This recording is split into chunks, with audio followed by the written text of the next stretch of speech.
Hello, welcome back to the YouTube channel of Bethel Evangelical Free Church Hanley. I'm Pastor Gervais Charmley, and this is another historic Peak District church. I say historic, this is, the last one we looked at was 14th century with 12th century origins. This is an entire new build in the 1880s. In fact, in 1880 it opens. This is St Anne's over Haddon.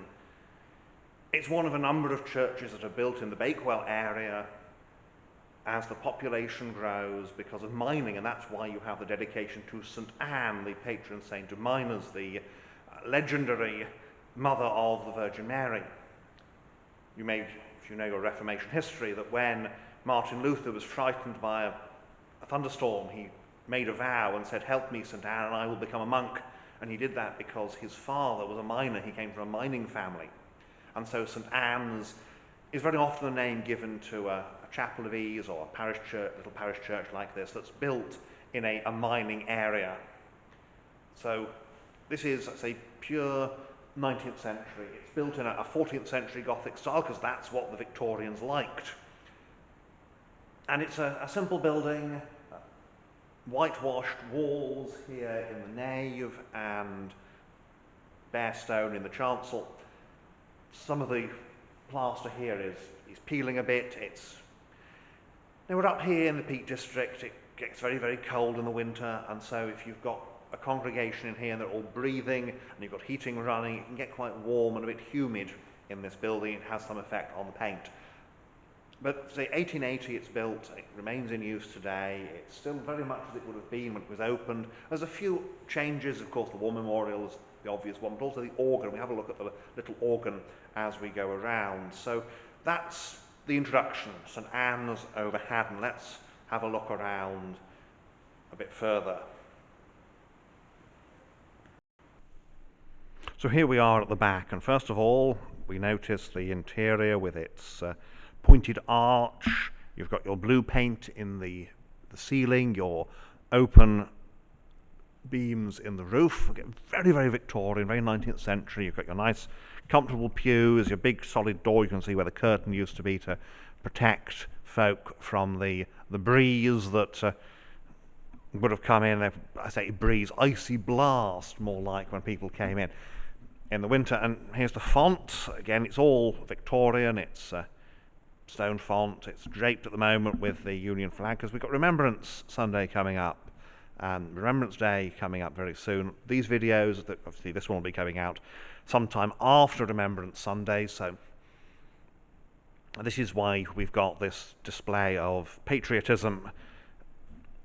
It's not common, even in the Church of England, to see the Union flag or such symbols displayed publicly outside of Remembrance time. We have here a copy of Raphael, Madonna by Raphael.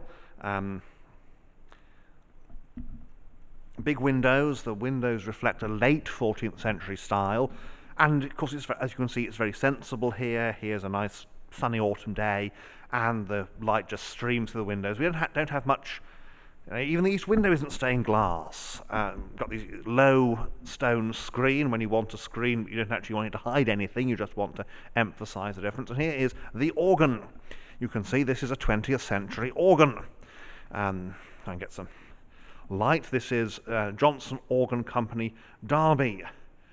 Again, very simple. You've got your pedal board down there. You've got your, I think it's a single manual. I'm not going to lift up and have a look. It might be and you've got your pipes all displayed visibly behind the glass here. And there's your simpler electronic organ. Looking west, we've got our tower arch, but there isn't a tower actually. What there is a little baptistry there, and we'll see it when we go outside. We've got the war memorial here, and hence, lest we forget, underneath the poppy, in proud and grateful memory of George Thomas Hayto, Alfred Frank Marsden, William Wright, George Dufford Price, who at the call of king and country endured hardness, faced dangers, and finally passed out of the sight of men in the path of duty and self-sacrifice in the Great War. They were a wall unto us both by night and by day. And the dates given are 1914-1918. That's the dates of the fighting. You'll sometimes see the dates 1914-1919, and of course that's the dates in terms of the official war. And a nice stone, a nice marble floor here in the chancel. The chancel being, in these buildings, the posher bit, the more. Everything's supposed to lead up to the chancel, so we've got our mosaic reredos here. Now, in the middle you've got that monogram that appears to English eyes to be IHS. It's not. It's yes, the first three letters in Greek of the name Jesus. It's not Latin.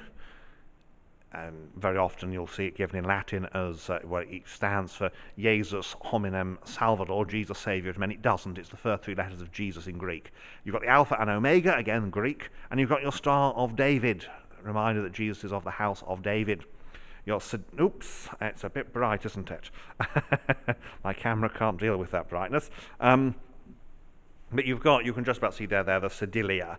If I turn it any more, I just get all of the light, and it just floods the camera, floods the lens, and can't see anything. You've got your Sunday school banner. This would be carried in parades in the 19th century. It doesn't happen very much these days. You've got there your credence shelf. That's where, as it says, it's a shelf. You've got, for some reason, it has a ceramic owl in it, which is rather fun. Vestry door. And you can see here, the pulpit actually is part of the screen. There is no separate pulpit. There's just this lectern, really, on the screen, which is quite interesting when one thinks about it. It's to a great extent reflecting the fact that it's a very small building, and that a separate pulpit. There may very well have been one originally where the organ is now, but a separate pulpit today, because of the organ and everything, would actually obscure the view of the chancel during communion. And we've got your simple pews and your font right at the back, and a nice tiled floor here. It's ceramic, whereas the chancel is marble.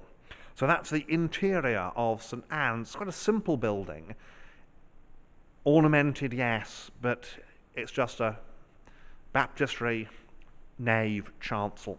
So we'll go outside and have a look at the exterior, say a few words about that.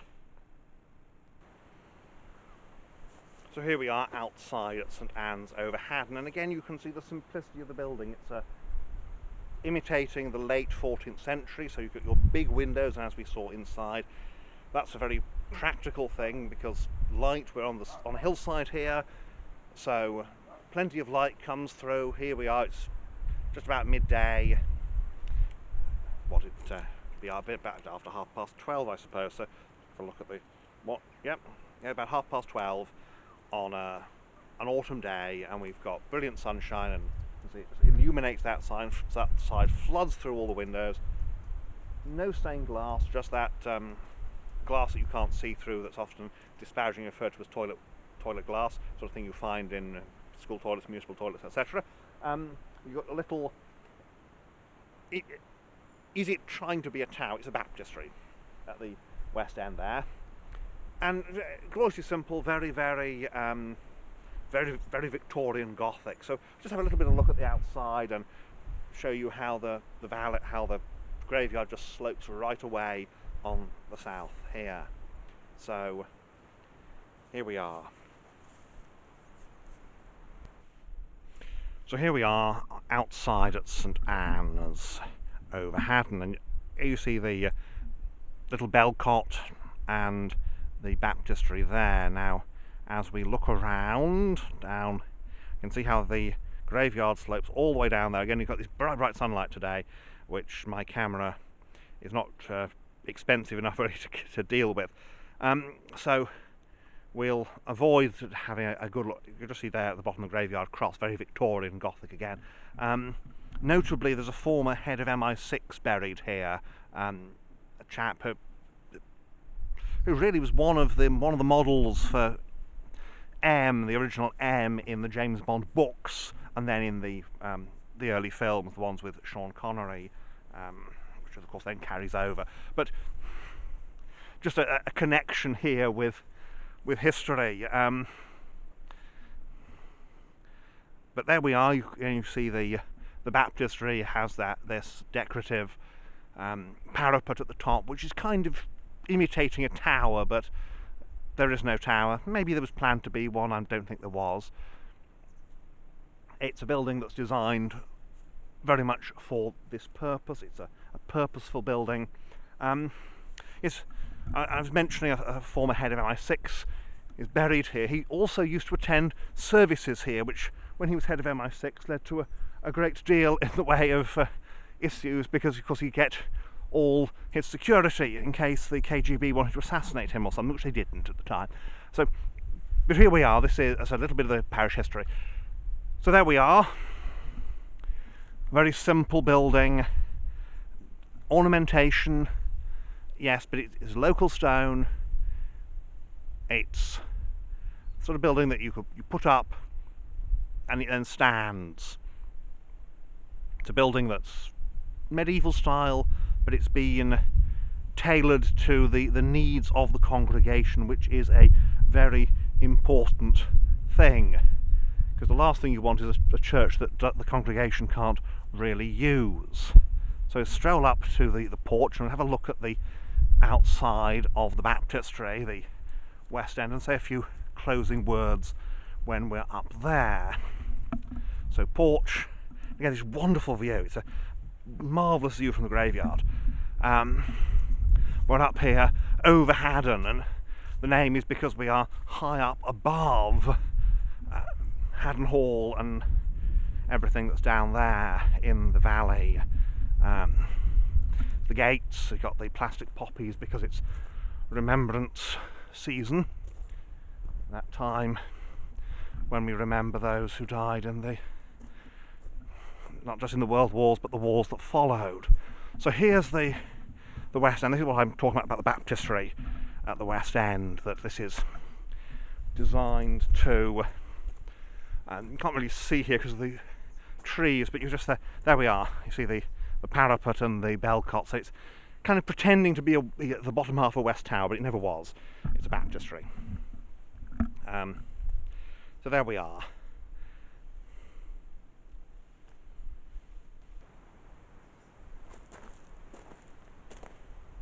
So St Anne's over Haddon, a little Victorian church built to serve a little mining community. There was a Methodist chapel in the village. It's a point where the Anglicans are saying, hang on a minute, we're expecting people to walk all the way to Bakewell to services, but the Methodists are holding services in the villages. And so there's a realisation we need to have provision in the villages. So hence you get places like this. And they're often, well, they are staffed by very determined curates. Now today, the resources won't stretch to a curate in every church. You'll have a central team ministry, and people will go out. You've got local people who are licensed to lead services. Things have changed again from when this was built, but it remains a marvellous example of one of these Victorian chapels that is built as the Church of England is trying once again to assert itself and to grapple with its responsibilities as the national church. So St Anne's over Haddon, 1880, and it's still very much as it was in those days. Well, thank you for watching, and I hope you enjoy these videos. I enjoy making them, going out on a lovely day on the Peak District and looking around some of these places that I've been to before. Well, thank you for watching again, and may God bless you and keep you.